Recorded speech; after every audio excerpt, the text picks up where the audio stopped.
Que alegria estar com você aqui no nosso podcast Pode Crer da Rede Super de Televisão. Eu sou o Fábio Lacerda, vou passar os próximos minutos aqui com você na TV e também no nosso canal da Rede Super de Televisão, onde você pode enviar esse conteúdo para quem você quiser. Tem uma setinha embaixo aí, ó, parece uma asa delta, você clica nela, envia para os seus contatos e vai ser uma bênção, porque é uma bênção ter você aqui com a gente hoje, como é uma bênção também receber convidados tão especiais que vêm aqui para acrescentar no nosso programa, para nos abençoar, para nos ensinar. Hoje não vai ser diferente. Eu estou aqui com a Ana Kelly, que é teóloga. Ana Kelly, seja muito bem-vinda. Muito obrigada, pastor Fábio. É um prazer estar aqui, é uma honra e alegria também. Prazer é todo nosso. E assim, tão novinha e teóloga já. É, um pouquinho, né? A gente vai conhecendo um pouquinho, vai passando para frente. Sempre quis estudar a Bíblia, sempre foi você acha que foi um chamado, foi uma curiosidade sua? Você sempre foi a pessoa dos porquês? Qual foi o motivo que você foi atrás da teologia mesmo? Interessante, boa pergunta, pastor. Quando eu me converti, de primeira, aquela fome por Deus acendeu e até hoje essa fome permanece. Eu me converti há 16 anos atrás, pouco mais de 16 anos. Então, eu queria conhecer a palavra de Deus, queria conhecer mais a presença de Deus para a minha vida, para ser transformada, para obedecer a Deus, viver a vontade dele. E isso eu tinha, e o pessoal vai começar a fazer as contas, né? Eu tinha mais ou menos uns 17 anos de idade quando eu me converti, quando eu conheci o Senhor, comecei a conhecê-lo. E essa fome veio, só que mais ou menos pouco mais de 2 anos depois veio o chamado. A minha vida era de um jeito e Deus falou, não, eu te chamei para isso. Tá. Esses 2 primeiros anos, então, você ficou na igreja? Você ia na igreja, você ia nos cultos, participava das coisas, ou você já estava envolvido em alguma coisa, algum ministério? É interessante também que tem uma característica que eu acho que Deus... tenho certeza, Deus colocou em mim, que é a determinação. Então, desde criança, eu sempre fui uma pessoa determinada para as coisas certas, para aquilo que é correto. Então, quando eu entendi que Deus é real, que é isso que é vida, ao mesmo tempo que eu me entregava ao Senhor, ao mesmo tempo que eu buscava a presença dele, ele mesmo proporcionava situações onde a presença dele fluía através de mim para abençoar as pessoas. Então, foi algo também paralelo. Sim. Agora, deixa eu te falar uma coisa. Olha, a gente vê muitos movimentos de jovens, com conversão em massa de jovens e tudo mais, que para mim não são muitos. No Brasil são poucos até. E eu vejo eles sempre isolados, né? Eles saem até, fazem evangelismo, tudo. Mas é assim, ó, tem aquele grupo de tal igreja, tem um movimento muito forte de jovem ali. De repente já tem outra igreja que já não tem um movimento tão forte de jovens, né? Tudo mais. E o jovem, na sua maioria, que não está inserido nesse contexto evangélico, por mais que as pessoas falem assim, é muito mais fácil evangelizar um jovem do que uma pessoa de mais idade e tal, mas eu não acho. E eu servi na Lagoinha, tem 20 anos que eu estou na Igreja Batista da Lagoinha, e eu e a minha esposa servimos 10 anos só em ministérios de evangelismo de vários tipos dentro da igreja. Então, assim, acho que nem de perto é mais fácil evangelizar um jovem do que uma outra pessoa de mais idade, ou até uma criança. Então, como que você caiu nessa rede aí? Você tinha uma amiga, você participou de um grupo... Por que você teve um problema? Por que você foi para a igreja? A minha mãe, intercessora, mulher de Deus, ela foi a primeira a se converter na minha casa, na minha família. Então, existe toda uma história também. Houve destruição de casamento dos meus pais e os meus pais ficaram mais ou menos quase 12 anos divorciados, separados, sem se ver, sem se falar. Uma destruição total na família. E tempos depois, a minha mãe se converteu. Ela foi a primeira, mas eu, Ana Kelly, eu dava muito trabalho para ela, especialmente na adolescência. E ela diz, segundo a minha mãe, ela falou, olha, quando eu não sabia mais o que fazer com a Ana Kelly, eu a entreguei para o Senhor. Então, ela orava, através das orações, intercessões, de madrugada, ela se levantava para interceder pela minha vida. E eu ouvia os sussurros dela, Senhor, transforma a vida da Ana, isso em casa, liberta isso em casa.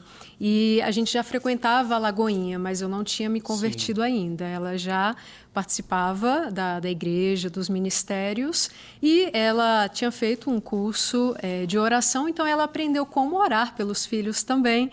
Ela intercedeu por mim, pelo meu irmão, e em menos de um ano aproximadamente, as orações começaram realmente a serem respondidas, e aquele vazio, né, que a gente sabe que todo ser humano tem, que eu não conseguia mais preencher, e por livre, espontânea vontade, sem a minha mãe ficar pegando no meu pé, eu comecei a falar com a minha mãe que eu queria ir à igreja. Eu lembro que eu comecei a vir para os cultos na Lagoinha, os cultos da terça-feira, que eram com o pastor André. Com o pastor André, exato, exato. Hoje com o pastor Flavinho. Mas tudo, o início do Culto Fé foi maravilhoso. É muito especial, é singular. Então eu comecei a vir e eu chorava nos cultos e não entendia por quê. Meu Deus, o que está acontecendo? E num desses cultos, nos cultos de domingo também, eu gostava muito da parte do louvor, das orações. Aí foi quando realmente eu me entreguei a Jesus ali. Sim. Então eu vejo que sabe, ganhar uma pessoa para Cristo é um conjunto de várias ferramentas. No caso aí, você identifica que foi a oração da sua mãe. A oração dela, sim, com certeza. Agora, gente, eu vou te fazer uma pergunta, você vai responder só se você tiver liberdade de responder. Senão você não precisa falar, pode mudar de assunto aqui, que não tem mimimi nesse programa. Mas quando você fala assim, eu dava trabalho para minha mãe. Que tipo de trabalho você dá? Porque às vezes vem algumas pessoas e falam assim, eu dava muito trabalho para minha mãe. A gente fala assim, o que você fazia? Não, eu ficava até meia-noite assistindo televisão. Entendeu? E minha mãe mandando eu ir dormir. Então, assim, que tipo de trabalho você pode falar e você tem essa liberdade de falar? Posso, porque faz parte do meu testemunho. Devido ao contexto, né, eu esqueci só de mencionar aqui, já são 10 anos e meio que o casamento dos meus pais foi restaurado. Eles se casaram novamente. Segura isso aí, não fala mais não. Então não vou falar mais não. Segure isso aí que nós vamos falar isso daqui a pouco. Porque isso aí é muito especial. Muito especial. A gente especial. precisa falar disso aí. Nós vamos falar daqui a pouco. Exato.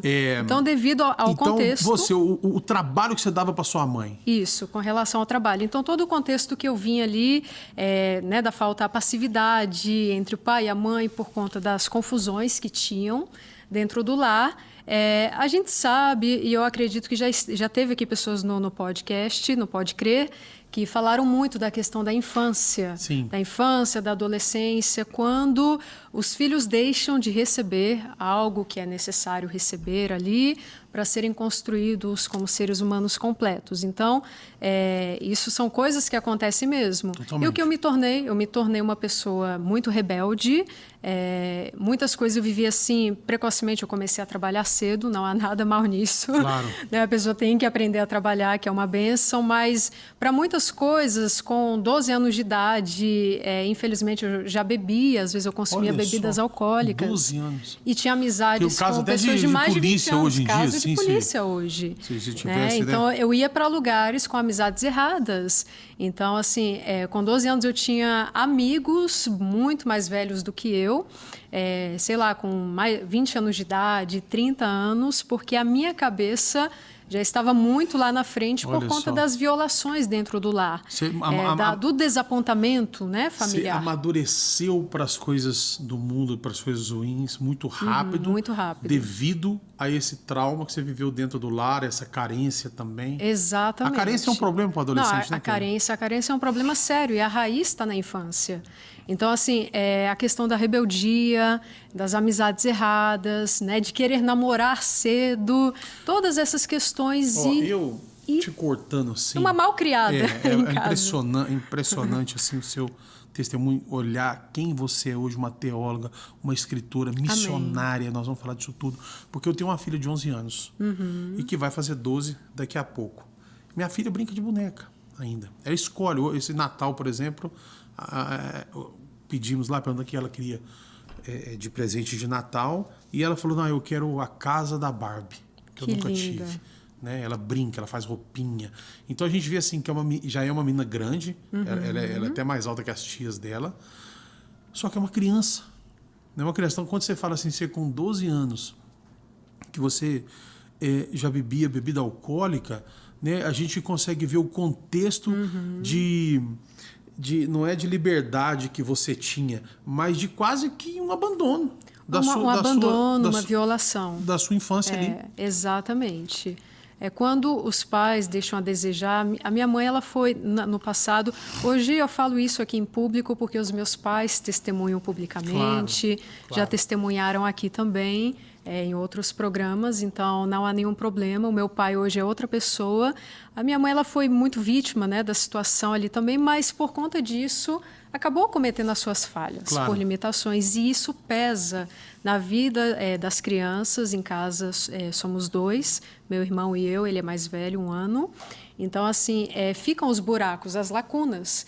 E aí, se o evangelho não chega logo, o que vai chegar? O mundo, as coisas do mundo. Então dos 12 aos 17, você teve essa vida de liberdade assim que você queria. Talvez um pouquinho antes. Pouca coisa antes. E aí você... Porque a gente ficou meio jogado para lá e para cá por questão das confusões no lar. Você fala assim, antes de 12 anos? Algumas violações também antes dos 12 anos e que nos levavam muito cedo a ambientes que não eram para crianças. Sim. Não é para ninguém, aliás, nem para o adulto. Então, antes dos 12 anos, você já estava solta aí. Já estava solta. E aí, solta. Depois da conversão da sua mãe começa a interceder pela sua vida. Interceder pela minha vida. E aquilo ali... Ela é uma mulher de Deus, minha mãe. Você viu Deus agir mesmo, tocando o seu coração, porque pelo que você conta, você não foi assim evangelizado, alguém te parou na rua, te convidou... Foi sua mãe mesmo que fez isso aí com você. Eu tive uma marca muito especial. Porque isso é muito bom para as mães. Sim, ouvirem, eu não encorajo. Desistirem das suas filhas. Não desistirem. Eu tive 2 amigos na escola, quando eu tinha também 12 anos, que eles eram crentes mesmo, cristãos. E eu me lembro que eles sempre tentavam criar programações e me convidar. Então, coisas que me chamavam a atenção, músicas, louvor, eu não canto, mas são coisas assim que eu aprecio muito, e eu ia. E mais tarde, anos depois, eu fui entender que eles estavam semeando também o amor na minha vida. Eles iam na minha casa, tinha tempo de qualidade, e com certeza hoje eu creio que eles oravam por mim também. Isso eu fui enxergar anos mais tarde, depois da minha conversão. Mas o forte foi a questão da minha mãe interceder, porque o meu coração era muito duro, eu era muito orgulhosa, arrogante também. Eu respondia à minha mãe. E, pasmem, mas eu fui disciplinada pela minha mãe, tomei couro até os meus 18 anos, até a minha conversão, 17 para 18, porque os pais têm que fazer isso, isso é bíblico. Mas houve um momento que ela entendeu que a coisa era espiritual também, era muito brava ali. E as orações da minha mãe, quando eu ouvia de madrugada, eu era acordada, ela não orava alto, mas eu tenho sono leve desde sempre, e eu ouvia ela orando, aquilo quebrantou meu coração. Aquilo começou a me moer por dentro, no bom sentido, e foi aí que eu comecei a caminhar.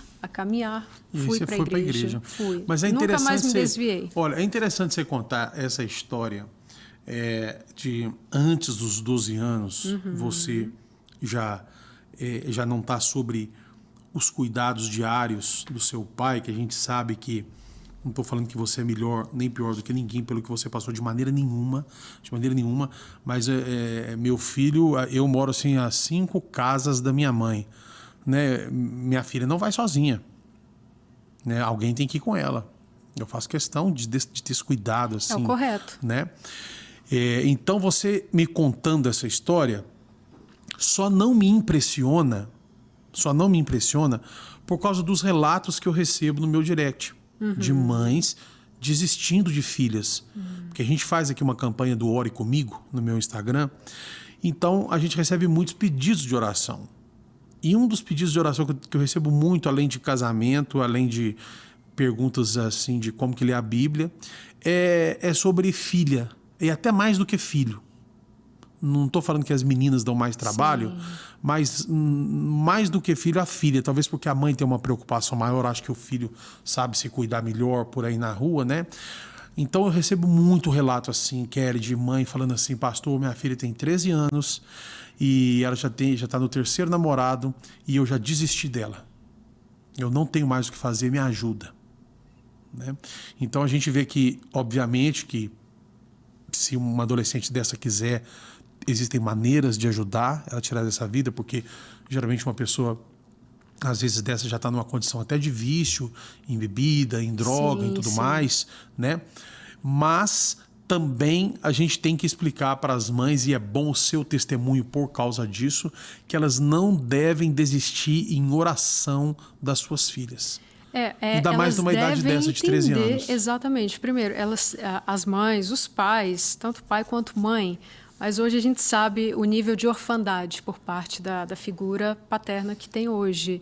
Mas as mães devem entender que Deus lhes deu um nível de autoridade sobre os filhos, uma autoridade espiritual. Quando os pais oram pelos seus filhos, todo o inferno tem que tirar as mãos mesmo de cima dos filhos, porque é uma autoridade de Deus, uma autoridade delegada de Deus. Então, tem coisas que Deus quer fazer, mas que Ele espera uma cooperação nossa. Isso é um princípio da soberania de Deus. E eu lembro, a minha mãe, ela usou essa autoridade. Interessante, pastor Fábio, o senhor falando sobre essa questão de mais meninas, mais filhas do que filhos, que as mães pedem oração. O que a gente vê é que, por conta dessa orfandade por parte de pai, a gente sabe que a mulher, a filha, a menina, ela tem uma necessidade específica de um pai. Ela precisa de um colo, ela precisa de uma apreciação, ela precisa que o pai a coloque no colo e diga: filha, você é linda, você é maravilhosa, porque se ela tiver isso dentro de casa, ela não vai procurar na rua, ela não vai viver coisas precocemente de forma errada. Então, existe esse buraco, por isso que a maioria são moças. Claro, tem também os rapazes que têm outras lacunas em seu ser por falta de ter um pai de verdade dentro de casa, ou um pai presente. Então, a orfandade é uma coisa muito séria, mas a gente combate também o espírito da orfandade, em primeiro lugar, com oração, intercessão, entendendo e profetizando a aceitação de Deus Pai sobre esses filhos. Sim. Foi algo que virou na minha vida. A chave na minha vida, assim, que eu recebi de Deus foi a revelação da paternidade de Deus. Sim. Foi isso que me colocou no meu original. Isso acaba formando a igreja também, de Cristo, né? Uhum. Porque muitas vezes quando se fala em igreja, quando a gente chama a pessoa para ir para a igreja, a pessoa acha que vai encontrar na igreja só pessoas assim que são filhos de crentes, criados dentro do ambiente da igreja, boazinhas, certinhas, que vão namorar depois que sair da faculdade já para casar. E a igreja não é formada por essas pessoas. Não. Né? Eu sempre costumo dizer assim, olha, eu cheguei na Lagoinha 20 anos atrás, sozinho, depois com a minha mãe, e eu ficava ouvindo alguns testemunhos de pessoas que falavam assim, eu sou da 5ª geração de evangélico, eu sou da 5ª geração de crente, da 6ª. E eu falava, meu Deus, eu queria tanto ter sido, porque eu não sou, apesar da minha família ter sido maravilhosa, da minha mãe ter sido, hoje eu olho para trás, vejo minha mãe não era da religião crente, mas era uma cristã de verdade, sempre foi. Tanto que minha mãe é uma mulher que eu falo assim, minha mãe converteu, batizou e não mudou nada. Porque eu não tive minha mãe mudar. Minha mãe é semelhante. Era de uma outra fé, sim, que não era protestante, mas era mais crente que muita gente. Meu pai mudou bastante. Depois que ele converteu, já está morando com o Senhor há 11 anos, mas morreu missionário, cuidando de morador de rua, de mendigo. Meu pai virou uma bomba relógio do inferno, assim, aqui na Terra. Mas é importante as pessoas ouvirem uma pessoa com coragem de contar o relato igual ao seu, para saber que nem todo mundo que está dentro da igreja teve o tempo todo uma criação do pai, uma criação da mãe. Verdade. Nem todo mundo teve um cuidado que uma mocinha tem que ter. Nem todo mundo teve, a igreja é feita disso. E ali dentro é que existem as curas, ali dentro é que existem a quebra dos traumas, o reconhecimento de Deus como Pai, porque eu sei disso e você também sabe, muito melhor do que eu, que a pessoa que tem problema com o pai, mesmo que não tenha problema assim de conflito, mas a falta do pai, ela acaba trazendo para a pessoa um distanciamento de Deus também. De Deus Pai, né? Verdade. Não consegue ver essa identidade de Deus Pai, porque se o pai dela aqui na Terra não exerceu esse papel, por que Deus vai exercer esse papel para ela? Inevitavelmente, pastor, a visão que a pessoa tem do pai terreno, inevitavelmente vai ser a visão que ela terá de Deus Pai, a menos que o Espírito Santo venha e revele para essa pessoa que o nosso Deus Pai, ele é maravilhoso, ele é perfeito, sabe? E uma coisa a ser entendida aqui é que todas as pessoas, quem nasceu no lar cristão, quem não nasceu, todas estão ou estavam, dizendo assim também, em estado de queda. Foi para isso que Jesus veio. Ele veio para restaurar todas as pessoas. A conversão é uma porta de entrada, né? A conversão não é um fim em si. Tem pessoas que pensam, converti, está tudo bem. Não, agora é que começou. Agora é que vai começar a limpeza, a libertação, a transformação. Agora é que vai começar tudo. Ô, Kelly, quando você fala em restauração, você me chama a respeito a um assunto que eu me preparei para tratar esse ano junto com a minha esposa, que é sobre o casamento. Que a gente recebe muitas mulheres reclamando que querem separar, homens também, homens confessando assim, falam, pastor, eu traio a minha esposa, ela me trai, a gente sabe e a gente já não suporta mais um ao outro e nós queremos separar e nós somos da igreja. Então, eu combinei com a minha esposa, esse ano, nos números de perguntas que nós recebemos no direct, nós vamos direcionar mais só para os casais. Nós vamos gastar nossa energia mais com os casais. E você contou aqui que o seu pai e sua mãe foram casados. Por quantos anos eles foram casados? 14. Então eles tinham 14 anos de casados. Com 14 anos de casado, eles se separam. Mas foram 14 anos atribulados. 14 anos de tribulação. Isso, Aí eles separam. Na verdade, não separam. Na verdade, a minha mãe foge com os 2 filhos, senão ela iria morrer. Já ouvi essa história.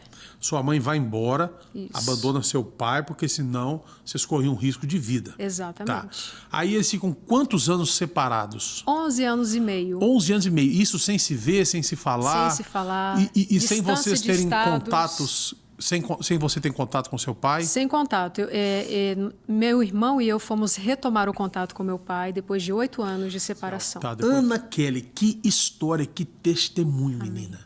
Olha, olhando para você, assim, não dá para acreditar tanto sofrimento que você já passou, tantas dores que você já passou, tanto sentimento de vazio que você deve ter tido pela sua vida, tanta falta do pai, da mãe. Sim, não dá para acreditar vendo a pessoa que Deus te transformou, porque dá para ver os brilhos de Jesus nos seus olhos. Aleluia. Né? E a pessoa centrada que você é hoje, e tanta coisa que você fez, é teóloga, é escritora, é missionária, é muita coisa, jovem. Um pouquinho de tarefa aí. É igual diz um pastor, querido amigo meu lá de Boston, pastor, o bispo Tenório, é muita coisa, jovem. Eita. Agora, é o seguinte... Sim, pastor.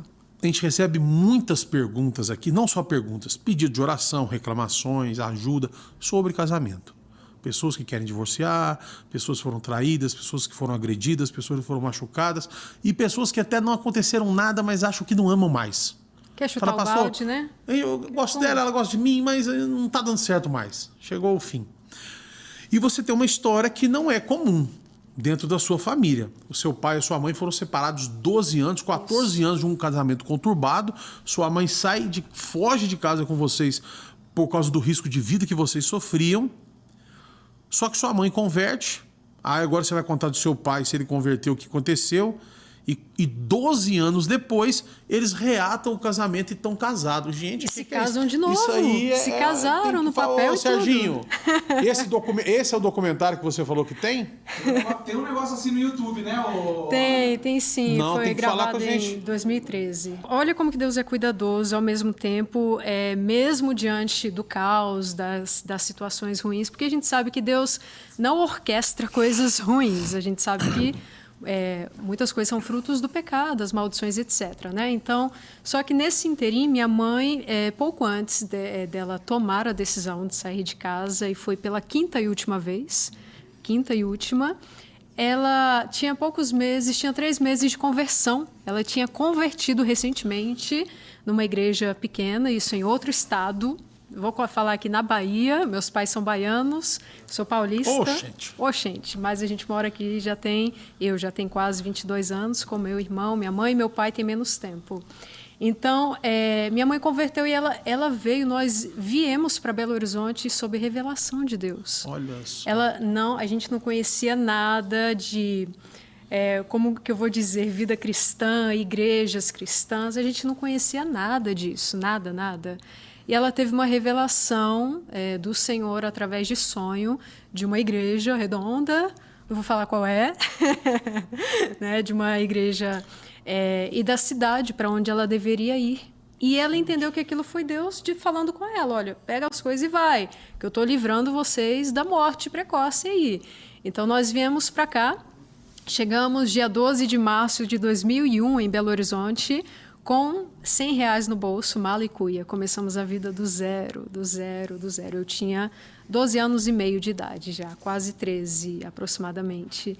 E nesse tempo começamos a caminhar na igreja. Eu ainda não era convertida, que eu converti depois.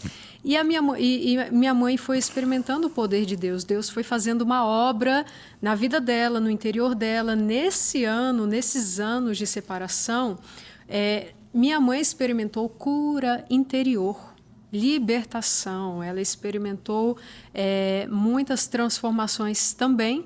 Então, eu vejo assim, pastor, quando Deus quer restaurar algo, na verdade, em tudo aquilo que diz respeito à vontade dele, que nós vemos na Bíblia claramente estampado, quando é quebrado, Deus quer restaurar. Deus, ele quer, mas a gente precisa dar respostas para isso. Mas antes disso também precisa haver uma mudança de mentalidade. A mudança de mentalidade, conforme a palavra de Deus, aprendendo a pensar como Deus, vai produzir em nós cura.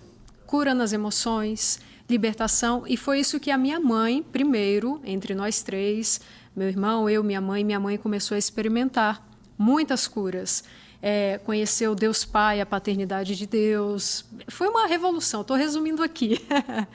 E depois disso, eu então me converti. Meu irmão converteu depois, pouco tempo depois, e eu me converti.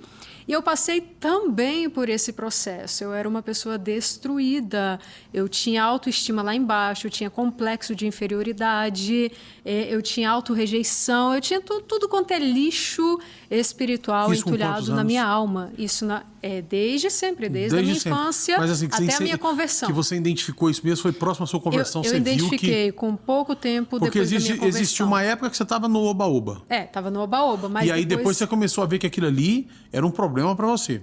Na verdade, o oba-oba, as coisas erradas que as pessoas fazem são fruto de algo. Então, eu comecei a identificar que todas as minhas ações e reações erradas eram resultados também de feridas emocionais. Você eram já não resultados de coisas, assim. Apesar de você estar nesse ambiente, você já não se sentia bem com aquilo também. É isso? Você fala com qual situação? Com uma vida mundana, por exemplo. Não, aquilo já não estava me satisfazendo. Não te satisfazia. E quando eu conheci Jesus, eu perdi o gosto por aquilo. Graças a Deus, eu nunca voltei para o mundo. Cada vez mais eu amo o Senhor. Amo com toda a minha vida. E sou grata pelo que Ele fez em mim, na minha família. É uma gratidão tremenda. Mas eu passei por esse processo. Hoje eu vejo que as pessoas querem restaurações de algo. Me dá essa bênção aqui, Senhor. Mas elas não querem passar por um processo de confronto também, de confrontar dores, traumas, mentalidades erradas, pecados, porque é assim também. Feridas não saradas nos levam a pecar. Por exemplo, se uma pessoa é arrogante, orgulhosa, soberba, ela tem um problema de rejeição nela. Ela tem feridas ali que ela não sarou. Feridas não saradas levam as pessoas a pecarem. O pecado, por sua vez, abre portas para espíritos malignos. Aí vem a influência maligna. Então, tem que ter esse confronto, esse trabalhar de Deus no reino dele, estando no reino dele, para sermos transformados. E eu experimentei muitas curas, mudanças, transformações, confrontos também no meu caráter, que eu tinha um caráter quebrado. Eu fazia muita coisa errada também. Você reconhece isso, assim? Tranquilamente, porque eu não sou mais essa pessoa. Né? Hoje, olha como que Deus faz as coisas. Hoje eu ensino sobre o caráter cristão, é uma das matérias. Inclusive você tem um livro que chama O Caráter de Deus, que está no e-book. Exato. Como que mostra aí a capa do seu livro para a gente, vamos ver qual câmera, se a um pega melhor. Deixa eu pegar essa câmera aqui. Então, esse é o livro em formato e-book, O Caráter de Deus. Vê se a câmera pega bem aí. O caráter de Deus, conhecendo melhor os atributos de Deus. E esse é o nome do livro. Então, essa é a segunda edição, edição ampliada e atualizada. Foi lançado recentemente, em dezembro. Aqui são 280 páginas, pastor, que, na verdade, eu posso dizer assim também, é um fruto do meu relacionamento com o Senhor nesses anos, do conhecimento real do caráter dele, porque nós só podemos também experimentar mudanças na nossa vida, restaurações, quando a gente conhece a Deus. Paulo, ele orava lá em Efésios 1:17, olha, eu oro para que os olhos do coração de vocês sejam iluminados. Para quê? Para que vocês conheçam melhor a Deus. Conhecendo melhor a Deus, nós nos conhecemos quem somos. Quando a gente se conhece, nós conhecemos o propósito de Deus para a gente. E toda essa revelação, todo esse conhecimento produz o quê? Transformação, produz restauração, cura. Então, eu passei assim por esse processo, minha mãe, meu irmão e eu. Aí, então, imagina um processo de anos. Tem pessoas que pensam, Deus vai me transformar em uma semana. Não, não vai. Não vai, porque o diabo levou muitos anos para implantar coisas no nosso coração, na nossa vida, e que se Deus fosse remover de uma só vez, possivelmente a gente iria morrer, não iria aguentar a pressão do poder de Deus também. Então, Deus ele faz de modo processual, porque é uma caminhada. Enquanto Deus está trabalhando em nós, Deus está também se revelando para a gente. Sem dúvida. E a gente viveu isso esse tempo, em tudo, uma transformação de dentro para fora, de dentro para fora. Às vezes a gente em casa pega as nossas fotos e fala, peraí, essa não é você não, mãe, irmão, pai, Ana. Deus, ele nos muda, ele nos enche de quem ele é. E então, o que aconteceu? Eu recordo que em 2010, eu estava terminando o primeiro seminário teológico que eu tinha feito, e eu fui buscar o Senhor, eu fui agradecer a Deus por aquele ano incrível, pastor, aquele ano. E eu lembro que Deus disse assim para mim, filha, você ainda não faz ideia do que eu quero fazer na sua vida, na sua família. E aí eu estava ali sozinha em casa, ajoelhada, e eu falei, o quê, pai? O quê? E eu tive a visão da restauração do casamento dos meus pais. Isso em 2010. Mas eu guardei para mim. Eu falei, não, nada a ver. Meu pai está com outra pessoa eu já tinha contato com ele. Minha mãe não quer saber do meu pai. Você já tinha conformado assim com isso? Já tinha conformado com a separação. Já tinha. E eu falei, não, essa voz não é de Deus não é possível. Mas eu guardei aquilo. Eu guardei aquilo no coração e menos de 2 anos depois, Deus começou a falar com a minha mãe. Deus disse assim para ela, filha, eu sei que você já perdoou o seu ex-marido, o pai dos meninos, eu sei que o seu coração está limpo, que você já está curada disso e daquilo, mas eu quero que você ligue para ele. Meu pai morava na Bahia. Telefone para ele, ligue para ele e diga que você realmente o perdoou. Fala para ele. E minha mãe relutou durante semanas, pastor, foi muito interessante. Até que ela falou assim para mim e para o meu irmão, isso há pouco mais de 10 anos, isso foi no início do ano de 2012. Minha mãe falou assim, Ana e Caio, o nome do meu irmão é Caio, e ela disse assim para a gente, por favor, liga para o seu pai. Liga para o seu pai agora, eu preciso falar com ele, Deus está me apertando, Deus está me pedindo para poder falar para ele que eu já o perdoei por todos aqueles anos. E assim foi. Minha mãe, nós ligamos para o meu pai e eu disse assim, pai, minha mãe quer falar contigo. E ele falou, ela quer falar comigo? E ele ficou assustado, sim, admirado. E então, ela começou a falar com ele, disse tudo, olha, a sua vida está livre, eu não tenho ressentimento nenhum contra você, você está perdoado. E é importante, pastor Fábio, falar essa questão do perdão. Externar, né? Externar também. A gente perdoa pessoas diante do Senhor, tem feridas, sim, na nossa vida que só serão curadas quando a gente usar a arma espiritual chamada perdão.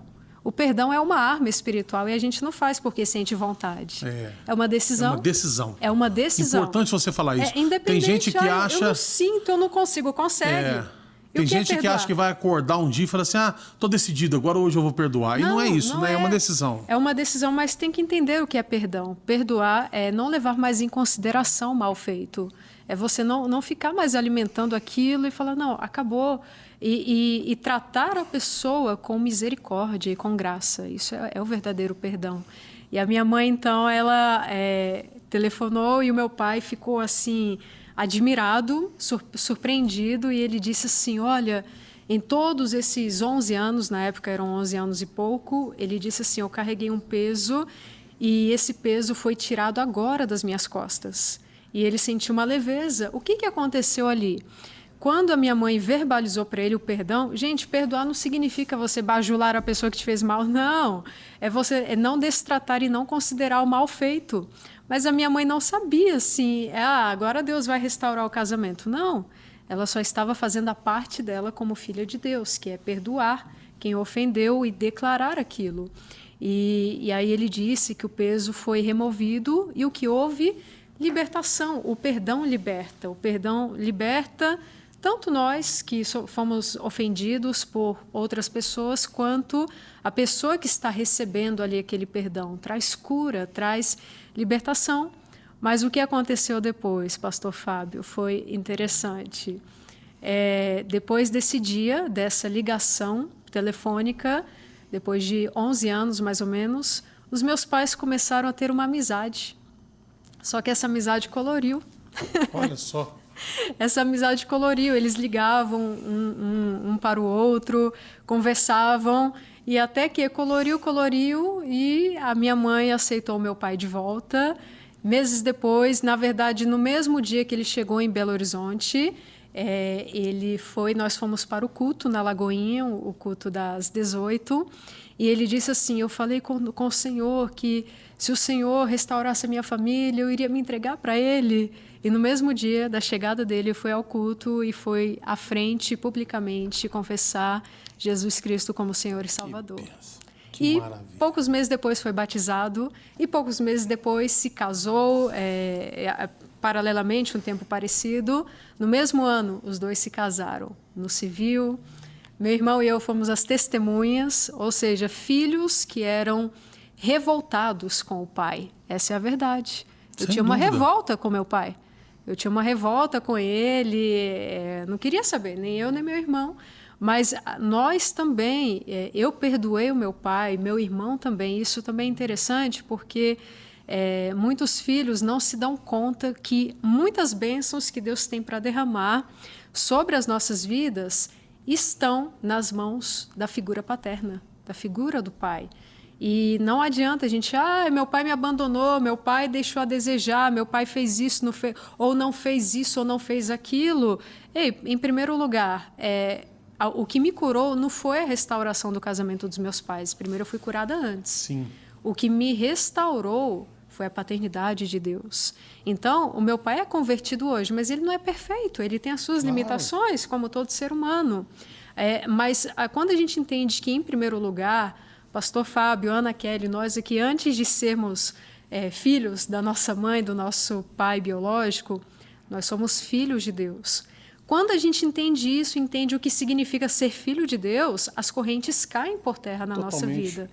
E a gente começa a entender o que Deus requer. Eu lembro quando Deus falou assim para mim, filha, você precisa perdoar o seu pai. Isso foi anos antes. Eu falei, mas Deus, eu não consigo. Consegue, que eu vou te ajudar. Você tem o Espírito Santo, que é o teu ajudador. E eu perdoei o meu pai, liguei para ele na época, e eu lembro que depois disso a minha vida também começou a fluir. Então, uma questão de obediência a Deus, é uma questão de honrar as autoridades que Deus instituiu sobre a nossa vida. Sem dúvida. E honrar não tem nada a ver com o que a pessoa fez ou deixou de fazer, tem a ver com a posição.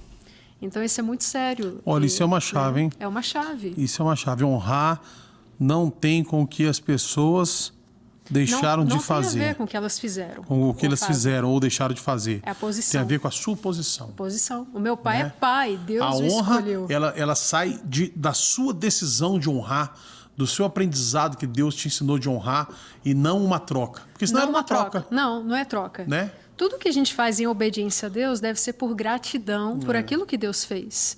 Então, o senhor falou muito bem aí, o que Deus te ensinou é exatamente isso. Eu fui reeducada pela palavra de Deus.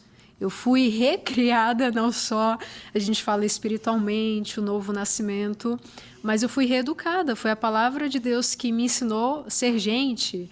Gente como Jesus foi em carne.